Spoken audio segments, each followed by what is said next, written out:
for a thought-provoking discussion on the most vital topic today, the future of preschools, where to go from here. I request all the esteemed panelists to kindly come on the stage. Good evening, everyone. Louder.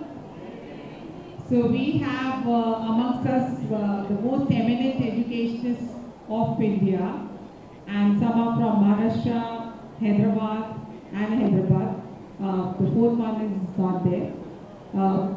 So they are running preschool chains, and some are from legacy schools. So we have many questions, but let's see how it goes. So coming to the legacy school first. Second Bali is principal of Hyderabad Public School, which we all know is a legacy school. And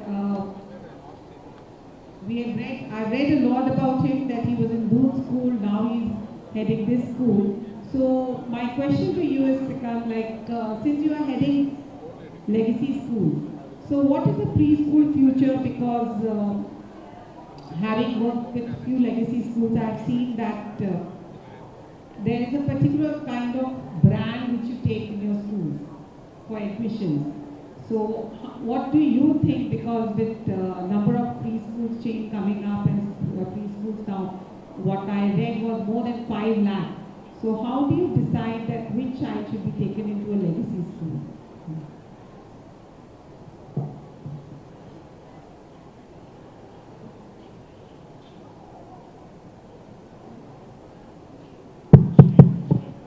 I think it's working out. Good evening to everyone, rather good afternoon. Firstly, I don't think it's fair to call a school a legacy school or a non-legacy school. The first thing is that when you say that legacy schools take a certain kind of child while taking admission or while giving admission is absolutely not correct. I can talk about the schools I have worked with. Currently the school I'm heading, it's a K-12 school from PP1 to all the way to K-12, and we do not select students in PP1 on the basis of their family background or economic background, etc., etc. Similarly, when I was in Doon, the students were not taken in because they belong to a certain family. Most of the other legacy schools, they start from grade 6 onwards. So it's only misconception that the legacy schools or the schools which are old trust-run public schools are the schools which are meant for a certain class and a certain category of students. Like HPS, for example, we started taking children from very humble backgrounds, about 20-25% of them, from 1970s on full scholarship, much before the right to education the rest of the country woke up to. So I think it's more than the school, it's the mindset of the educators and the head of the institutions, which has to change when it comes on preschools. Because we perceive most of the K-12 schools as the schools which are disconnected with the preschool. Most of the schools which are K-12 schools, you will see the head of the schools would not pay attention to the preschool as much as they should have, or they should. I think that's what I feel. According to him, they cater for all sorts of students, not only just a branded preschool. I think every student who comes to a legacy school is a brand in itself, because you don't know what that child will become 20 years from there on. So like when President APJ Kalam would have entered in a preschool or in any school, nobody would have imagined that he'll be a brand. But he did not get into a legacy school, so-called legacy school. So I think it's nothing to do with the school. If you take every child as a future brand, you can make more positive difference in their lives than an other way around. I agree with you. Welcome. Welcome, Andrea. Andrea will be joining us soon. Coming to our next panelist, Shirish. Shirish runs a chain of schools called Iris Flores, and they have 150 schools, which are preschools in Hyderabad and around. And reading about his profile, I saw that the entire family is into this preschool chain. Some are developing curriculum and a lot of different activities which you're doing. So my question to you is like, too many preschools and preschool chains are coming up like mushrooms. How do you see the future of preschools in India? Thank you, ma'am. Happy evening. This is Sirish Tulapati from Iris Florets. As the ma'am introduced, we have about close to 150 preschools across India and Nepal and Uganda as well. Louder. Is it audible? Is it audible? Yeah. So we are coming to your question, ma'am, regarding these preschools coming up every day. We are seeing new preschools and preschool chains are coming up across India. And a couple of years back, I have seen one franchisee expo. There were about 24 preschool chains were present, and most of them are new entrants. And today, I don't know how many are there, and like that.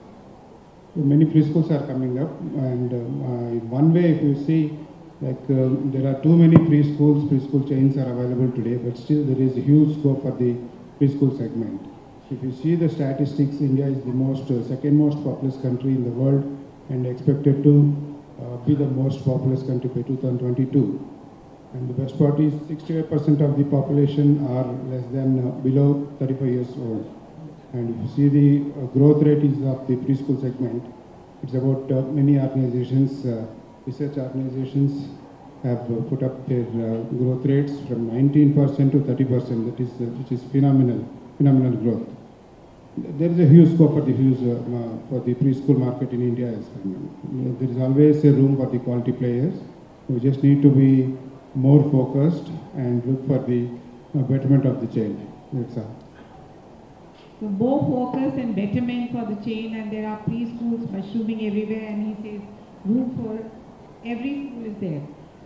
We come to our third panelist, Leena Asher. Leena Asher is founder of Kangaroo Kids and Billabong chain of schools. So she has an experience of running a preschool chain as well as K-12 chain. With vast experience, my question to you, Leena, is at Kangaroo Kids, you are building an entirely new instructional design system. Could you please tell us why? So I think this is the most exciting time for preschools. We can actually go back to doing what we're supposed to be doing with students, like looking at the infinite potential in each child and educating the left and the right brain together and bringing more creativity, more music, more art into the classrooms. The world is changing and it's going to be right brain, more emotionally led intelligence that's going to be at the forefront of where we're going, thanks to technology. So yeah, I think it's the most exciting time. So it's time to build a new instructional design.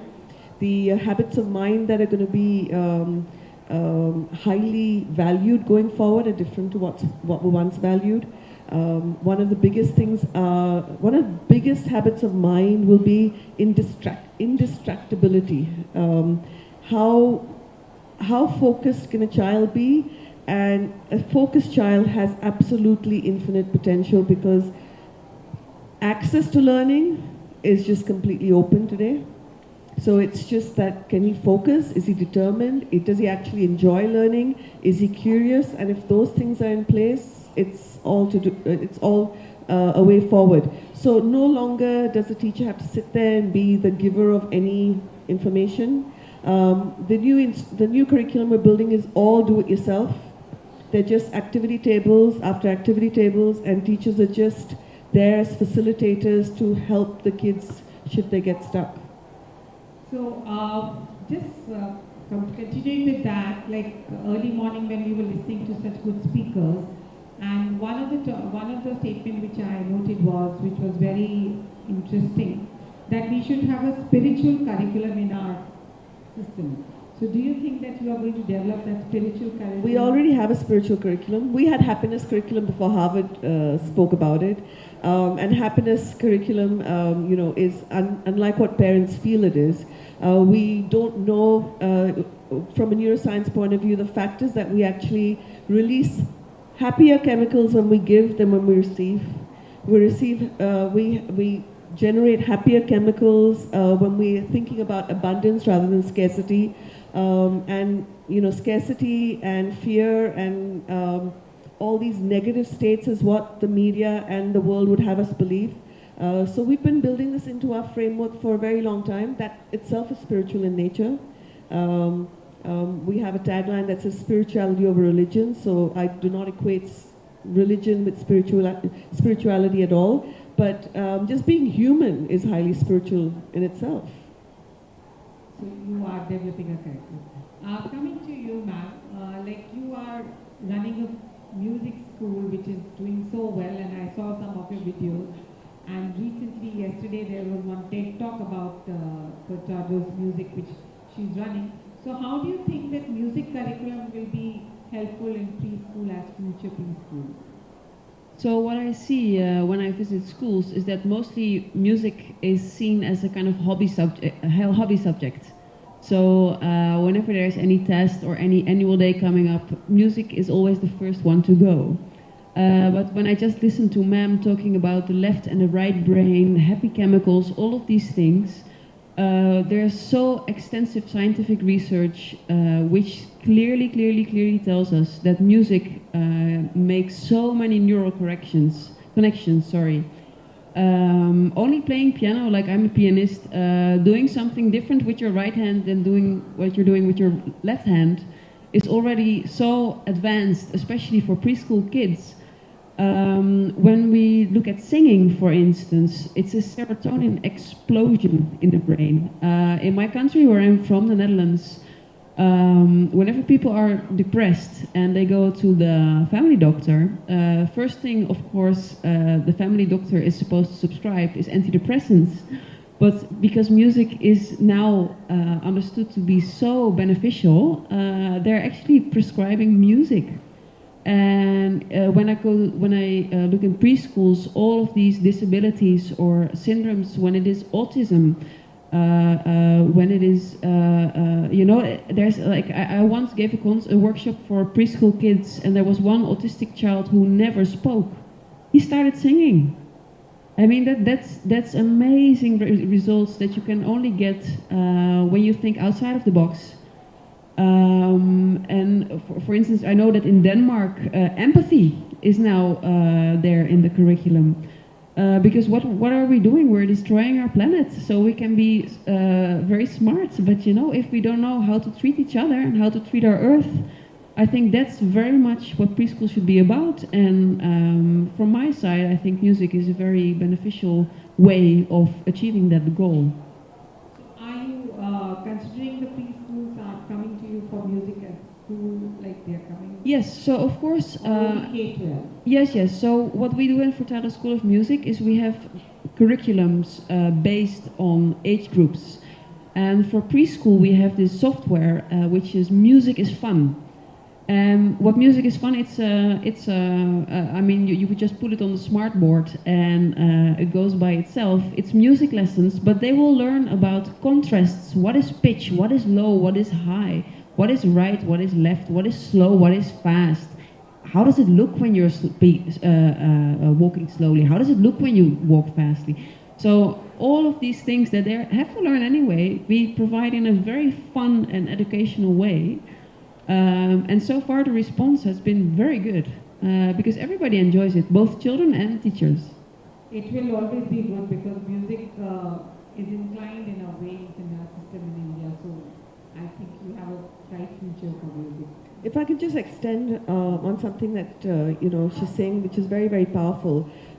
What Andrew is saying is that when the left and the right brain are forced to talk to each other through music, and the neural connectivity between the left hemisphere and the right hemisphere gets so much stronger because of music. And when I explain this to parents, I say that if I were to give you the lyrics in text, to read and ask you to memorize it, you wouldn't be able to. But if it's the lyrics of a song, because your left brain is processing the words Exactly. and your right brain is processing the music, suddenly, whoa, you're building actually a super brain through music. Yeah, and I can even tell you that once I performed in an elderly home with patients with severe Alzheimer's disease who didn't recognize their own son. But the moment I started playing a tune that I know they would have heard in their preschool time, they started singing along. So this is amazing. Can you imagine it, not being able to recognize your own child, but then you remember the tune that you heard all these years back? I dealt with these Yeah. children, the special needs children, and Yes.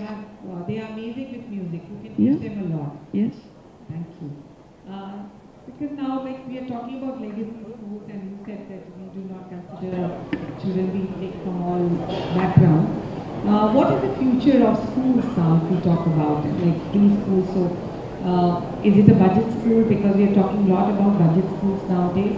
Legacy schools or chain of schools? Well, I see the future of education never so bright as from now onwards. That's what I personally feel. I think we left a golden era before British came into India. We had a huge history of people doing well in almost every field. People discovered, people invented, people found new theories in India. And from the time British came, we haven't had major inventions happening in India. The reason was because they took us away from our strengths. Now, if you see around, if you look around, a child in Japan is taught in Japanese. A child in German is taught in German. So what I'm trying to tell you here is that every child around the world learns in the language they are born with. In India, you learn in the third language. You're born with a different language. You pick up the second language along the way. But by the time you come to the school, you are taught in the third language in most of the private schools, which are English medium schools. So what we need to do is we need to maintain a balance of identifying the strengths which we had earlier, identifying the strengths which we have today, and mix them together. Like, future is extremely uncertain for these children. We have done all damage we possibly could for them. And the blame goes to our generation, not the generations before us. Generations before us invented. Our generation is the one which polluted the environment, which destroyed everything. And the next generation is the one which has to face those challenges. And the challenges before them are immense. Already there is a talk going on in the educational circle and the society in terms of which way the education should go forward. Like she rightly said, empathy is very, very important and critical. Creativity, critical thinking, compassion, character. These are the important aspects which have to be inculcated. Now the research shows that a child's brain can maximum be used up to the potential at the age of 7, 8, maximum if you can stretch it, to some extent up to the age of 11 and 12. But the majority of growth happens at the age of, till the age of 7. So I think preschools have a very, very critical role to play. Unfortunately, for a long time, we neglected early years. And as Ms. Ashur is saying, that now it looks much more brighter because people have started talking about, the new education policy talks about early years of education. So we have to start shaking the water a lot, and I won't compartmentalize them. I think it has to be taken holistically from the first day in the class to all the way to the university. Only then we will succeed, keeping in mind those core values intact. If I can just, you know, I find it curious. I grew up in Australia, but I find it curious that we need the West to popularize Indian things, you know, whether it's yoga. Today it's the West that's talking about personalized learning, which is basically the Gurukul schools that India once had. So I think we're just going back to the basics of what we actually knew made India great. So when they are talking about going to basics and when they are talking about the new curriculum framework which includes preschools and content, I would like to ask you that which curriculum should a child follow when they come to Montessori schools, like preschool? Montessori, or there are so many other methods which have come up, and which method does your system follow, and what do you recommend to the new age parents?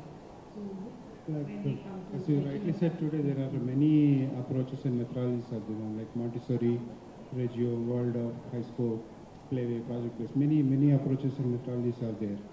Sometimes the parents are confused which method to follow, and sometimes even schools are confused which one to follow. But according to me, whatever the philosophy, whatever the approach we follow, we have to imbibe the philosophy of that methodology, and then implementation is very much important. Otherwise, it will be like a waste of things. And more important than approaches, learning outcomes are important. And the preschools which are following their own philosophy, nowadays most of the schools are following integrated approaches also. They're picking some good ones from Montessori and some points from Project Based and like that, and they're following their own curriculum. Nothing wrong in that. Even we follow some integrated methodology. And end of the day, we have to follow whatever we believe that whatever the philosophy we follow, that we have to properly implement in the system, and that should be child-centric. Do you have one more, like as Sikar said, that language, we start with a third language and then we come back to our first language. So which language do you feel? Normally, now we are in Telangana state, again 3-language system is going on. So that apart from English, second language and third language we introduce in the senior KG. You were saying? I would like to say it's not the curriculum as important as handling that curriculum. You know, you could follow Montessori, you could follow the Western culture or curriculum, you could follow the Gurukula kind of curriculum, you could create your own curriculum. But if you don't deal with the curriculum the way you should be dealing, then the problem starts. So I think along with the curriculum, the professional development of the professionals dealing with that curriculum is equally important. So here I would like to ask you, like, since we are talking about chain of schools, so before I came with this panel, I read about a lot of foreign chain of schools which have come to India, from England, from Canada, as well as now we have in India so many preschools. So some are focusing on more of albums, creating albums for children. Some are focusing on few other things, and he's saying that teachers training is very important. Some are saying it should be a standalone preschool, which are very good. So what according to you preschool should be like? Future, what do you say? There's pluses and minuses of standalone schools as well as a brand of schools. A brand of schools can offer a lot more at a subsidized cost because it amortizes costs across research, instructional design, creation, teacher training, etc., etc. But then a standalone school, what it can do is it can be very culturally sensitive to the context in which it you know, I got off the flight and I mean, I can barely speak Hindi, let alone the language of the state. And I got it and I just naturally thought that everyone speaks Hindi here. I was culturally insensitive to actually, you know, because I've got a one-size-fits-all mindset. So a standalone preschool doesn't have to do that. It can actually cater to the community in which it exists. Whereas a chain of schools has the advantage of, you know, amortizing costs and professionally systemizing a lot of things.